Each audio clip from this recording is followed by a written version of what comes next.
অংশগ্রহণ, আপনাদের এই জমায়েত আমাদেরকে বিশ্বাস করায় যারা এখন মামলা বাণিজ্য করছে, যারা এখন চাঁদাবাজি করছে, তাদের দিন ফুরিয়ে আসছে।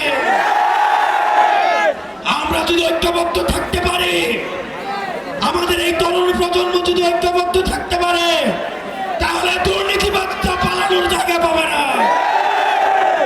আমরা যদি বাংলাদেশপন্থী বাংলাদেশ করতে চাই, প্রথমত আমাদের ঐক্যবদ্ধ থাকতে হবে।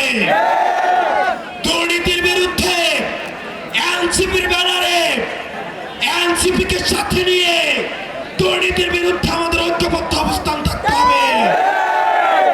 নিজের বাবাও যদি দুর্নীতি করে, তাকেও ছাড় দেওয়া যাবে না। বাবাকে প্রশ্ন করতে হবে, 30,000 টাকা বেতন দিয়ে কিভাবে 40,000 টাকার বাসায় থাকে। নিজের ঘর থেকে শুদ্ধ অভিযান শুরু করতে হবে। নিজেরাও টেন্ডারবাজি করা যাবে না, কেউ করলে সেটাও প্রতিহত করতে হবে। সাংগঠনিকভাবে আমাদেরকে সুসংহত হতে হবে। একনল অ্যাডভান্সড হাইজিন সোপ, এবার জীবাণু ধুলাবালি ঘাম ক্লিন বোল্ড। আমাদের কর্মীদের রক্ত, আমাদের কর্মীদের ঘামের মধ্য দিয়ে আমরা নেতা হয়েছি। আমাদের কর্মীদের এক ফুটা ঘামের দাম দিতে আমাদের যদি জীবন দিতে হয়, আমরা সেই জীবন দেব। 100 পয়সাওয়ালা